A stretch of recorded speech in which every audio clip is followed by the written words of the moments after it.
agama saya kira itu mengajarkan moralitas, mau agama apapun itu, mengajarkan moralitas, mengajarkan kita jadi baik gitu, semua agama. Tapi ketika ada orang jahat, orang-orang berperilaku buruk, terus ada orang kemudian menyalahkan agamanya, bukan agamanya salah. Bayangkan kalau orang tidak beragama, ya. Tapi kan ada juga orang di luar daerah tidak beragama, kok dia baik-baik saja? Karena dia tidak beragama, tetapi dia menjadi baik. Dia mencapai apa yang diharapkan agama. Nah, kita sudah beragama, malah nggak jadi baik. Bukan salah agamanya. Misalnya gini, Mas Enda. Di tempat lain, orang tidak makan nasi, kok dia kenyang? Lah di sini dikasih nasi, kok nggak kenyang juga? Ya karena kita nggak mau makan. Makan nasinya biar kenyang. Kalau orang lain dia nggak makan nasi, dia mungkin makan apa, dia sudah cukup kenyang gitu. Ya udah, di sini tersedia nasi, jangan bandingkan dengan di tempat yang tidak ada nasinya kok dia kenyang. Jangan bandingkan di tempat lain yang tidak beragama kok mereka jadi baik. Itu urusan mereka. Tapi di sini di tempat di mana ada agama jangan sampai nggak jadi baik, gitu aja. Tapi kalau menurut Pak Wayan secara pribadi, orang yang beragama jahat dan orang yang nggak beragama baik, berarti lebih bagus yang orang nggak beragama baik dong? Ya karena dia sudah menjalankan sesuatu yang disebut moralitas tanpa menyebutnya agama. Berarti kehidupan ini bisa berjalan dengan baik sebenarnya tanpa agama dong? Bisa. Semuanya bisa. Ada orang beragama menjadi baik, ada juga orang beragama menjadi tidak baik. Bukan karena agamanya. Ada orang tidak beragama menjadi baik. Ada juga orang tidak beragama menjadi tidak baik. Di mana-mana sama. Coba cari di tempat-tempat lain di Amerika, dimanapun itu, di tempat di mana mereka tidak beragama, apakah semuanya baik? Enggak juga. Iya. Di tempat kita juga enggak juga. Semua tentang bagaimana ajaran norma-norma itu dilakukan gitu. Itu sebenarnya Mas. Nah, aku tuh kan termasuk orang yang tidak bisa menerima sesi curhat Pak Wayan ya. Iya. Jadi ada tim sendiri gitu, kalau ada teman-teman subscriber yang mau curhat gitu aku arahkan biasanya ke Mbak Manda karena dia spesialis untuk menerima curhatan masalah relationship, masalah finansial dan lain-lain. Kalau aku tuh nggak tahu karena mungkin kurang waktu atau apa gitu, saya nggak begitu bisa memberikan atensi kan, kasihan gitu ya. Nah, gimana sih Pak Wayan ketika kemudian Pak Wayan dicurhati sama seseorang yang dia tuh udah melakukan banyak hal tapi selalu gagal terus gitu ya, memahami sebuah kegagalan tuh seolah-olah sebagai akhir gitu ya, tidak dipahami sebagai bagian dari siklus yang lebih besar gitu ya. Kemudian dia bisa melakukan sebuah kontemplasi untuk menemukan sebuah intuisi baru untuk loncatan yang lebih tinggi, lebih indah ke depannya gitu. Nah ini kan nggak semua orang bisa kemudian memiliki frames seperti itu gitu. Nah gimana Pak Wayan? Kalau kita sebenarnya mau berusaha terus Mas Hendra, selalu pernah dikatakan bahwa bahkan jika 1000 pintu terbuka, tertutup, pasti ada satu yang terbuka. Tinggal kita cari aja. Kadang kegagalan di sebuah tempat itu sebenarnya tanda-tanda bahwa kita tidak cocok di situ. Kita cocoknya di tempat lain Mas Hendra. Jadi jangan paksain, sudah nggak bisa dibuka juga di situ. Karena ternyata itu bukan pintu kita. Pintu keluar kita atau pintu masuk kita bukan di situ. Tempat kita berbeda. Visi misi kita mungkin nggak di situ. Cuman kita yang merasa saya butuh ini, saya ingin ini, padahal semesta tahu bahwa sebagai jiwa yang kamu butuhkan bukan di situ, di sini gitu. Makanya banyak orang berkali-kali gagal di sebuah dunia, tapi akhirnya sukses di sebuah dunia yang lain, yang dia tidak sangka sebelumnya. Tapi terkadang gini juga fenomenanya itu, ketika kemudian untuk menuju ke satu titik yang dia ingin capai itu misalnya butuh langkah 1000 nih. Dia tuh baru di 500 langkah, dia udah berhenti gitu loh. Coba lihat Kang Abu Marlul. Apakah beliau berhasil di sulap? Berhasil. Di berbagai tempat dia berhasil, tapi ada juga beliau gagal. Tapi kemudian sekarang ketemu, passionnya di sini. Passionnya di sini. Nah, persis seperti yang disampaikan oleh Thomas Alva Edison ketika dia mencoba untuk menciptakan lampu pijar itu kan. Dia berkali-kali mengalami kegagalan. Juga yang dilakukan oleh Kolonel Alexander. Sanders ya. Iya. Siapa namanya? KFC kan? Iya ya. Itu kan berkali-kali mencoba. Kolonel Heron Alexander kalau nggak salah. Iya, gitu. Henders saya lupa namanya. Dan akhirnya dia menjadi orang yang sukses juga di KFC.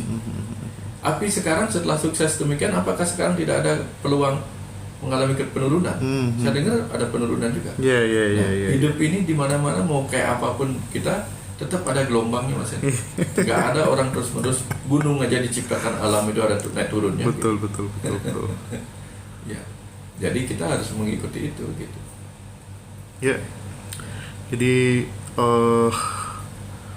lagi-lagi ketika kemudian kita mengalami sebuah kegagalan gitu ya, yang penting kita tidak terus kemudian berhenti di satu titik gitu.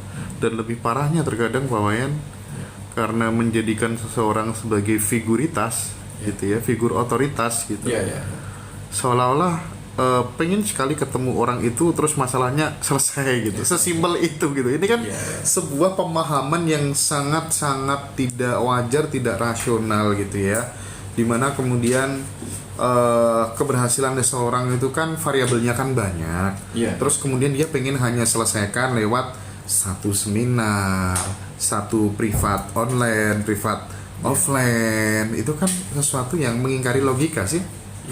Karena yang pada akhirnya menyelesaikan masalah kita adalah kita sendiri, Mas.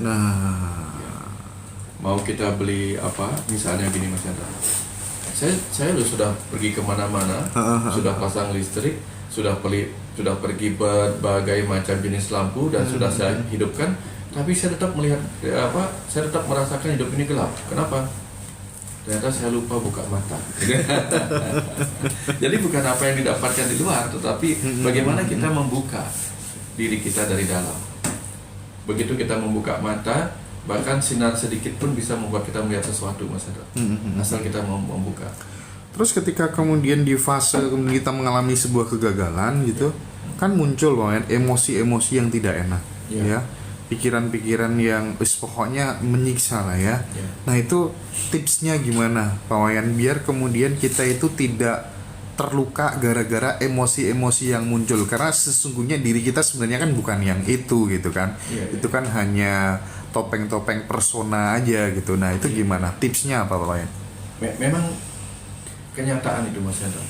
Ketika berkali-kali kita gagal, kita dibuat seakan-akan semakin terpuruk di dalam, marah, kecewa dan sebagainya. Seakan-akan itu memperkuat kita untuk mundur. Tapi jangan lupa, dalam berbagai kenyataan juga, orang yang mau beralih kencang itu mengambil ancang-ancangnya ke belakang. Semua, kita mau melompat ke atas juga kita jongkok dulu. Nggak ada orang, saya mau melompat ke atas dengan tetap berdiri tegak, susah. Kita pasti turun dulu supaya ngepir. Nah kadang-kadang, kenapa ngepir dulu, turun dulu? Karena itu akan memunculkan energi yang lebih besar. Oke, kalau kita gagal, lalu muncul kemarahan, muncul kekecewaan, muncul frustasi gitu. Jangan biarkan itu tetap, kalau orang juga, kembali saya bilang begini, kalau orang mau melompat ke atas, lalu dia sedikit jongkok, itu membuat dia mendapatkan ancang-ancang untuk lompat, ngepir. Tapi kalau dia bukannya setelah jongkok malah duduk, dia nggak dapat apa-apa. Jadi kalau orang begitu gagal, muncul kondisi dia marah, kecewa, putus asa, frustasi gitu misalnya, jadikan itu ancang-ancang seperti pelompat mau lagi jongkok. Tapi begitu dia duduk terjerembab, nah ini tambah parah, nggak dapat apa-apa. Begitu dia kumpulkan energi kemarahannya untuk menjadi lebih baik, itu akan berbeda.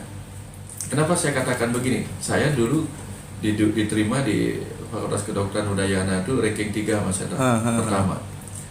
Baru masuk dari seluruh Bali ranking 3. Tapi begitu saya mulai lompat-lompat bolos gitu, karena nggak suka dengan kok pelajarannya gini, kapan belajarin mau kedokterannya gitu kan, nggak tahu kan soalnya. Malah bolos-bolos hancur. Tapi begitu saya merasa saya kehilangan diri saya dulu, yang biasanya nilainya bagus gitu, disenangi teman gitu. Lah ini kenapa saya malah seakan-akan terabaikan gitu, tidak dianggap gitu. Nah, ketika rasa kecewa pada diri saya sendiri itu saya manfaatkan. Rasa kecewa itu, rasa marah itu, terabaikan itu, saya jadikan motivasi Mas Hendra. Bukan provokasi, tapi motivasi. Saya motivasi diri saya. Oke, akan saya buktikan bahwa saya bisa. Nah, itu yang saya lakukan Mas Hendra. Iya. Dan saya ancam diri saya, kalau dalam 10 mata kuliah ini 7 tidak lulus, maka selama 7 hari saya nggak makan nasi. Nah, alih-alih saya nggak makan nasi, lebih baik saya kerja keras supaya bisa makan nasi tetap selama 10 hari itu. Maka saya belajar keras Mas Hendra, dan itu naik jadinya. Nah, itu yang saya mau kasih tahu apa? Kita ubah energi kemarahan itu untuk menjadi energi pelontar ke depan. Bukan melontarkan kemarahan, tetapi kemarahan dijadikan pelontar. Kebayang bedanya? Iya. Jadikan kemarahan sebagai energi pelontar, bukan energi yang melontarkan kemarahan. Gitu.